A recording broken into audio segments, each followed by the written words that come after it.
We Can Do It!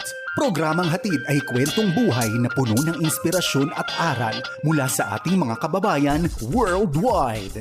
We Can Do It! Dito lang sa inyong 702 DZAS, FEBC Radyo TV.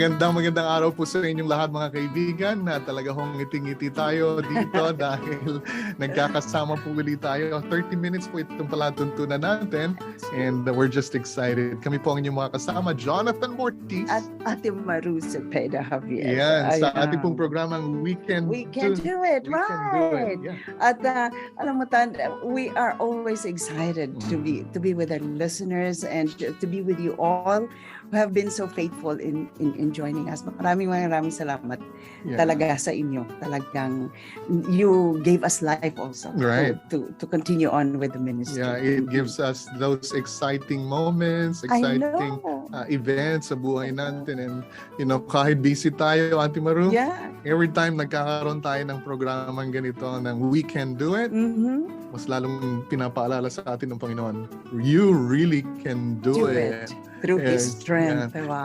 Ako, maganda ho yung guest natin ngayon. We will learn a lot from her. Yeah. Ang highlight sa akin, yung celebrate life. Yes. Because of Jesus Christ. Amen. Amen. And that every day it should be a celebration of life in Jesus. You know, whatever we look, hindi natin alam kung ano mangyayari within the day.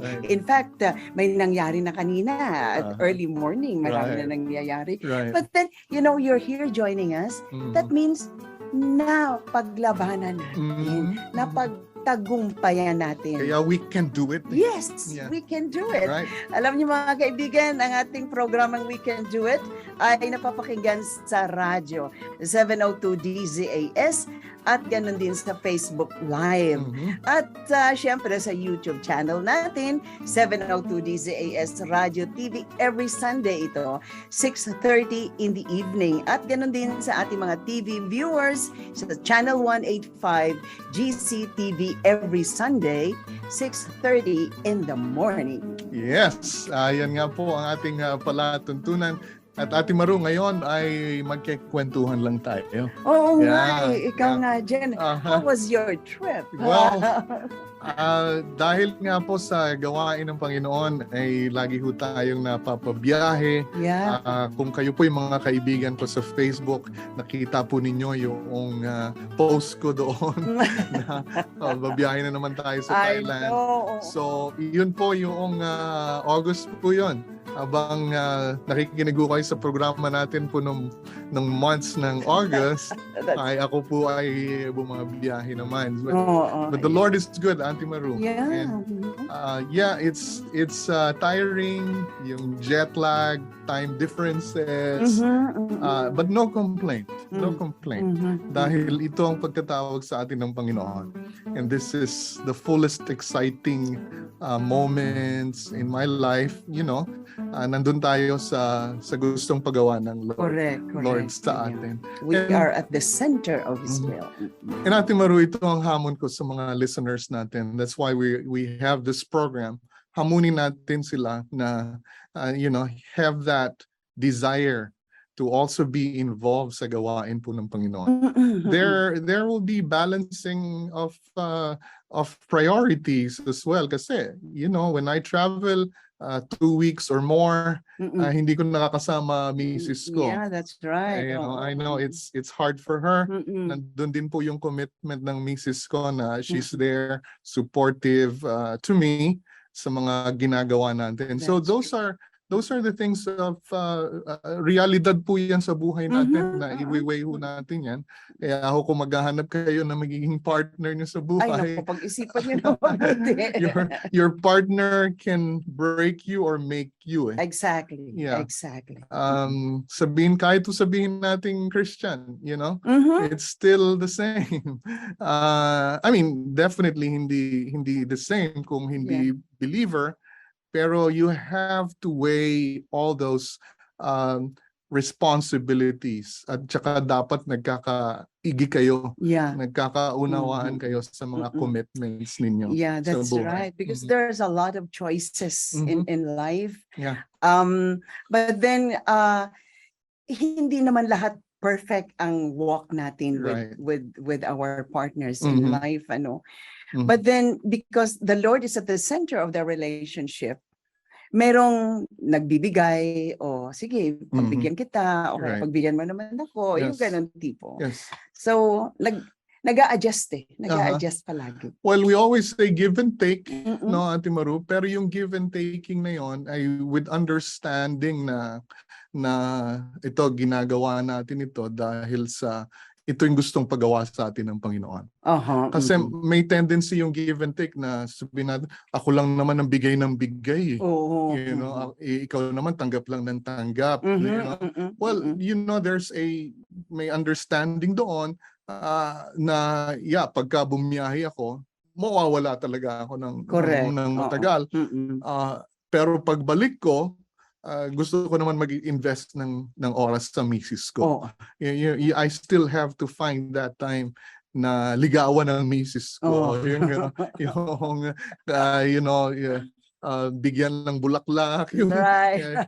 It's just a matter of maintenance ng relationship. So sa amin naman ni Kuya Art, because we've always been together, no? Now that retired na kami, you know, there are times na talagang pag malapit nagbabanggaan, nagkikiskisan, di ba? Lagi na kayo magkasama. Lagi kayo nagkakakitaan. Oo, ikaw na naman.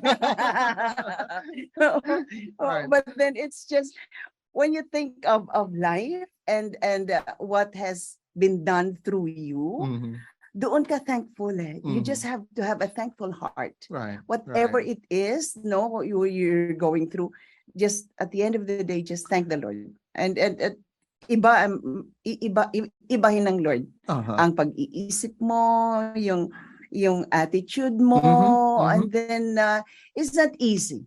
Right. But it can be done through the Lord Jesus Christ. We can really do it. Right. Ang nagsusustain talaga sa akin, Ate Maru, yung mga salita niya. Continuous yung salita ng Diyos. I have a very, very beautiful devotional that I've been using. Pang 5 taon ko na yatang ginagamit ito. Dahil it's always good for me. I would encourage you, mga kaibigan, kung alam po ninyo, you could go sa YouVersion. I've been using Bible in 1 year.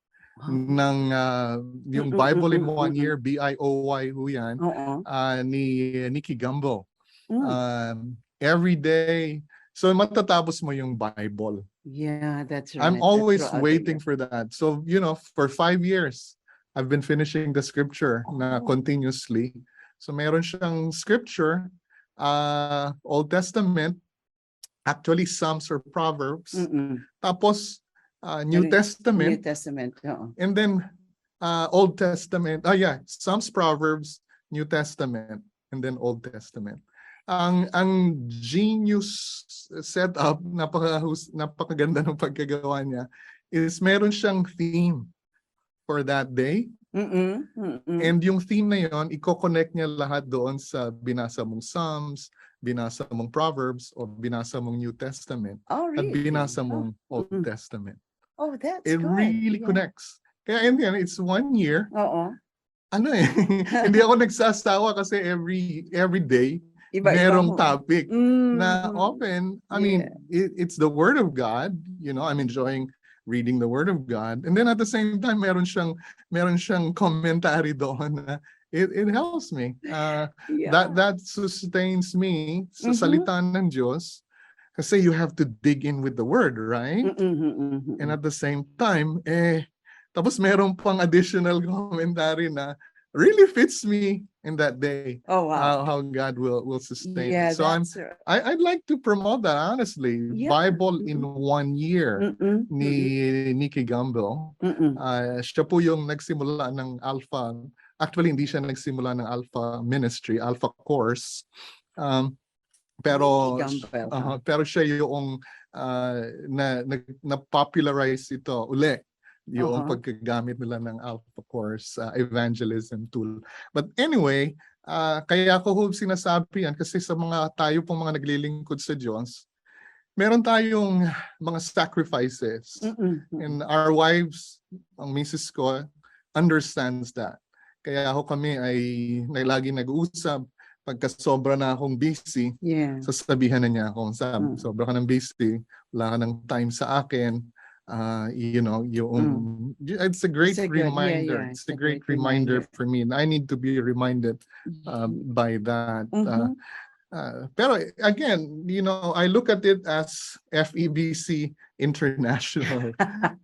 Dahil we are doing God's mission with His help, with the help of those people surrounding us, especially yung pinakamalapit sa atin, misis ko, mga anak ko, they have their own lives, pero yung church namin, yung Bible study group ko, meron kaming prayer group ng mga lalaki.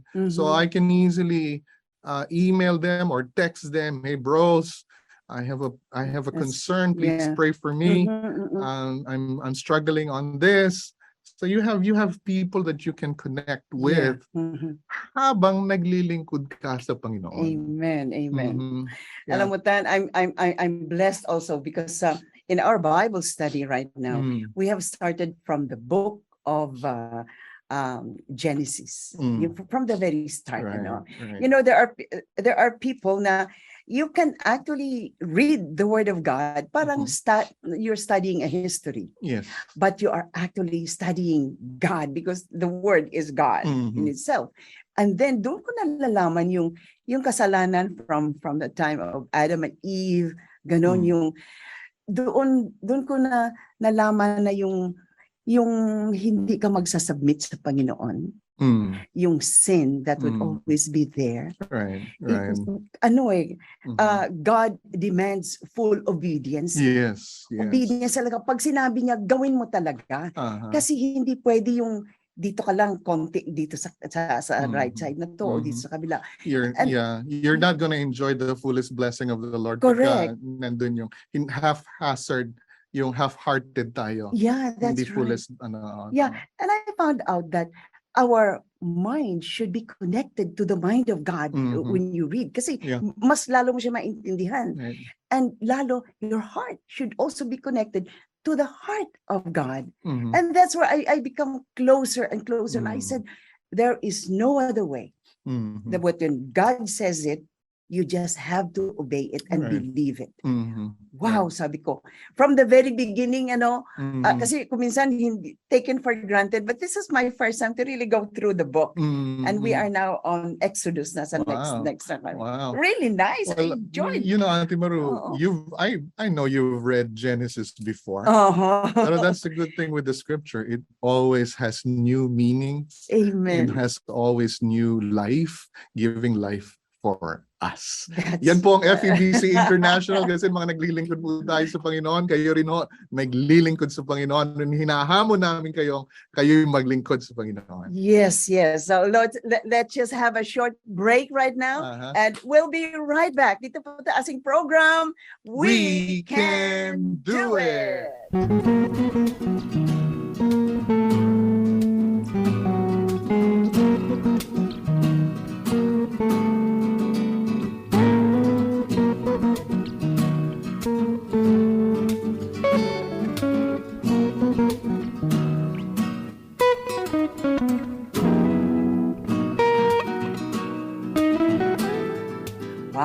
Welcome back po sa ating programang We Can Do It. And just to let you know, kami po ay mapapakinggan sa radyo sa 702 DZAS at sa YouTube channel ng 702 DZAS Radio TV every Sunday po.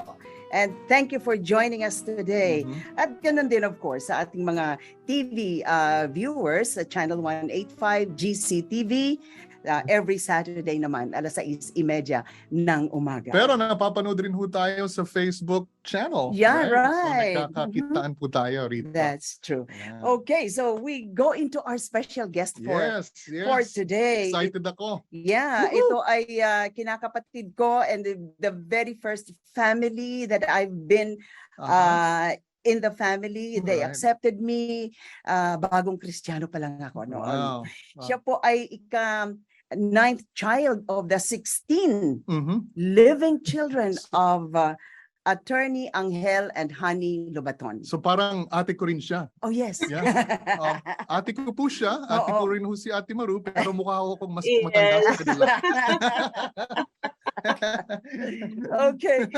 Siya po, she's dearly called Bukay or Lina. She lost her husband for 47 years just lately. Si Emmanuel Javier ay kamag-anak pa yata ni Art ito.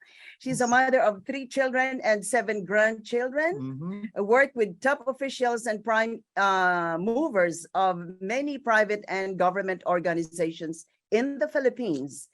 And for the past 20 years, she left her corporate job in international investment banking to fully take care of her aging parents.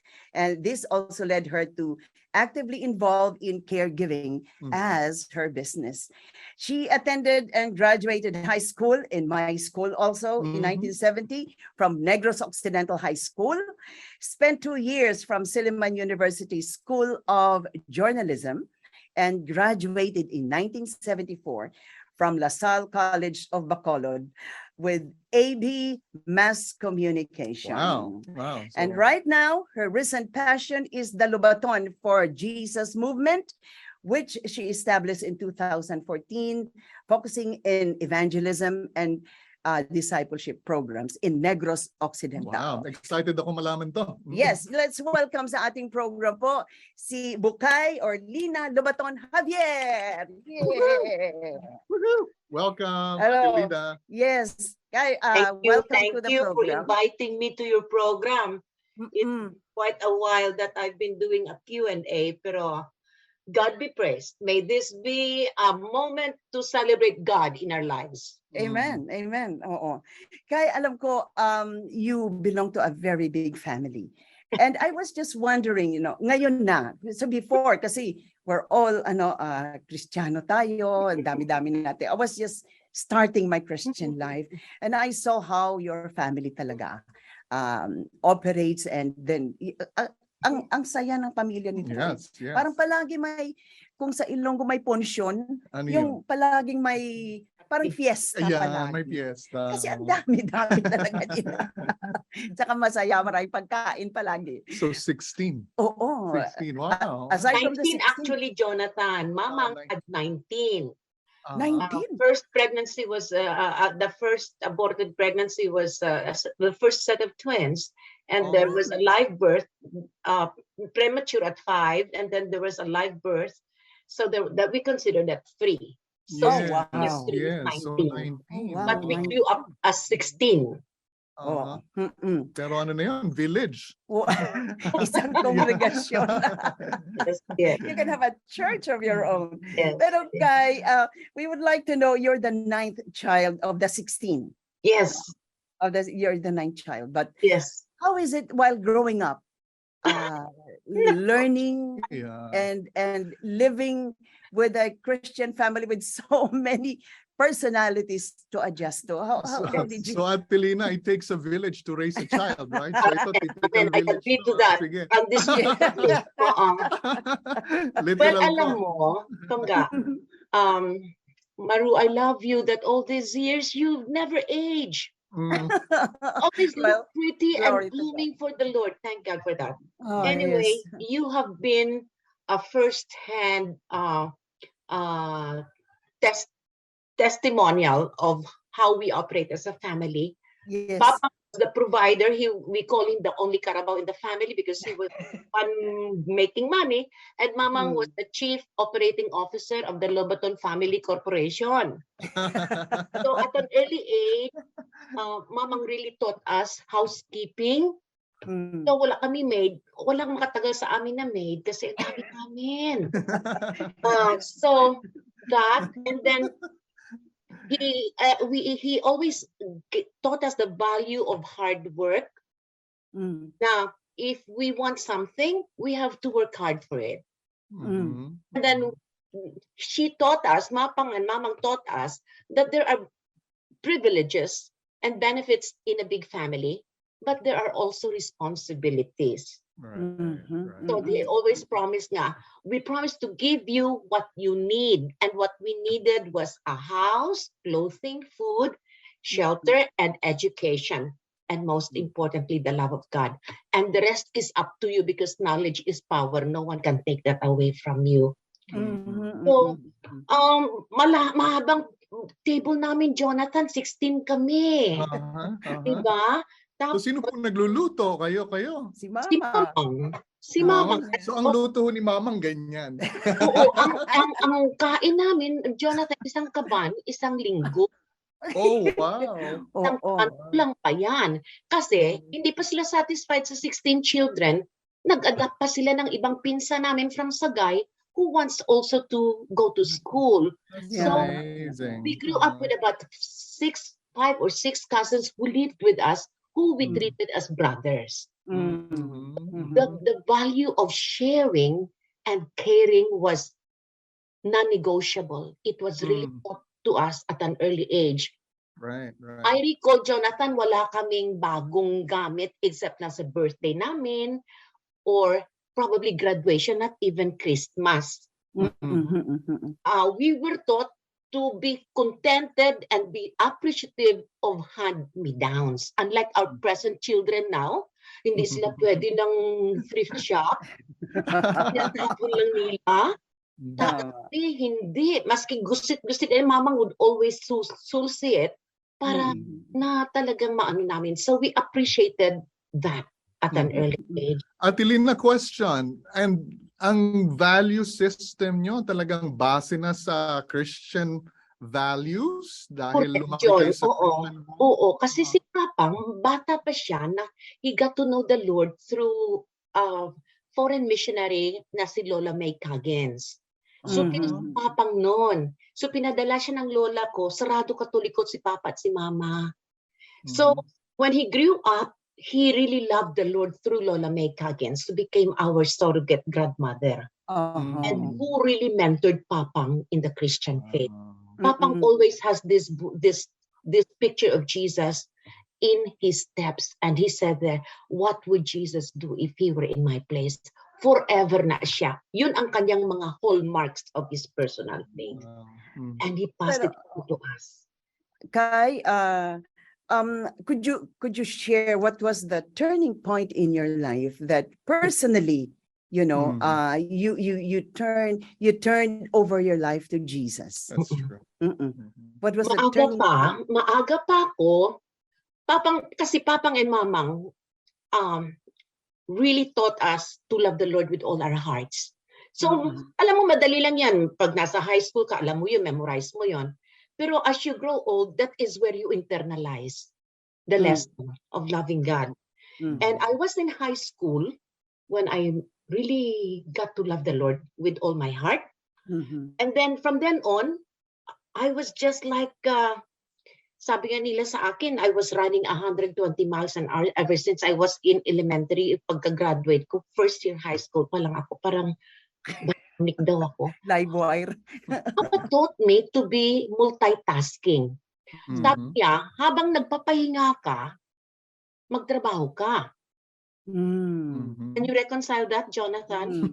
Habang nagpapahinga, nagtatrabaho. Habang nagtatrabaho ka, magpahinga ka. O vice versa. So you try to be creative and try to manage that. What does it mean? Yeah. But then you don't have to go outside of our family to really do the application of that theory. Kasi sa pamilya namin, diverse kami pangga, daming personalidad, may AC/DC, may timid, may ano.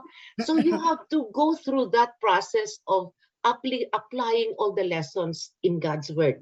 And I was very teachable sa lessons ng papa ko. Sabi nga ng mga kapatid ko, yan si Bukay into, yan kaya paborito ni Papang. Maru, can you translate? Into, yung madali ma-sway, easily swayed. Okay. And I get what I want with my father because I know how to tickle him. But really, I asked my father one time, I said, Papa, why do you have favoritism? And Papang said, no, all parents love their children equally. It so happens that when the love of a father is tossed to you, you don't put you himas it, tapos you put it back gently. Meaning to say there was elements of tenderness, teachability, yung hindi ba na pag pinagalitan ka, nagsasolve ka. So those were things that I learned now when I became a parent. So over that, sabi ko, there was a lot of sibling rivalry thrown to me kasi paborito ko ni Papang. So I was always saying, bakit ganito ang premyo ko for doing, for excelling in school and in ano. My sister seems to be always, yan, andyan na naman yan. But you know what? It didn't get into my nerves. Instead, I said, okay, Papang will always say, just make sure that your life is a reflection of God's love and grace. Wow. Amen. Wow. Amen. That's Because he said, adversity is life's greatest teacher. Wow. So I was baptized in fire when it comes to spiritual warfare at a very early age. And thanks be to God, through that, I was the first student to lead the Young Life Philippines. You know that. Oh, yes, yes. Man's Young Elias. Life Philippines, correct. Right. I was one of the first one for the IBCF. So, and then church life was really a constant force of inspiration and motivation in my Amen. Adelina, quick question. You know, growing up as a young person, was there kind of a question or kind of rebellion in the situation you're in? Parang ang dami-dami natin, yung ganon. Yung parang any negative experience for you. Pero sabi mo nga I believe you're more of a compliant child. Right? That's true. John, 1972, I left Silliman after 2 years because of martial law. And since we're talking about September 11, right? And then my father's newspaper of 14 years, which was the main livelihood of our family. He was a lawyer by profession, but a newspaper man by vocation. And he taught me how to love literary writing. So we were closed by Marcos because we were a staunch fiscalizer of the Marcos regime. I walked with my father all those 5 times that we went to Manila to reapply to open our business, and we were never approved. So because of that, sabi ng papa ko, paano natin mapakain ang pamilya? Naapektuhan ang aming livelihood. So sabi naman ng mama ko, we'll sell the printing press. And then Papang went back into went into government service as fiscal. And then, so over time, siling ko, Panginoon, bakit ganito? Nagsilbi kami sa iyo. Rebellion, di ba? Why do you let these things happen? And it was a very opportune testimony and application of the lesson of the message of the cross. Jesus did not come here to be served, but to serve. Diba? Yeah. So sabi, yun pala masakit pala pag na-experience mo first hand. Nakatilaw din kami ng pagkain na lugaw with asin lang during after that time kasi wala kang ng source of income. You know what? We have to morph out of that and see what was God trying to tell us.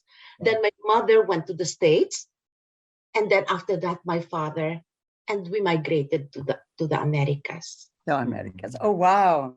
What a story. And that was the exodus of the Lobaton family. I know you still have a lot of things to share, Kai, and we will let you come back. And also yung mga videos na nakikita natin doon, alam ko yung ministry na pag-uusapan natin next week. Yes, so maraming salamat ating special guest Aquilina Bucay Lobaton Javier, and thank you mga kaibigan. Wala na po tayong oras, kaya papaalam na ho tayo. Kami. Yes, ngayon lang, pero teaser yon. Alam nyo ho, napakasarap ng kwentuhan natin with Adelina. So more to come next week. Ito nga po ang programang We Can Do It. Nakikinig po kayo sa 702 DZAS Radio TV. sa YouTube channel. YouTube channel ng 702 DZAS Radio TV every Sunday at 6:30 p.m. at ganun din po sa Channel 185 GCTV every Saturday 6:30 in the morning. Kami po ay magpapaalam na. Thank So, you, Ate Maru. we'll see you again next week po dito sa ating programang We Can Do It! Inyong narinig ang We Can Do It! Dito lamang sa inyong 702 DZAS FEBC Radio TV, agapay ng sambayanan.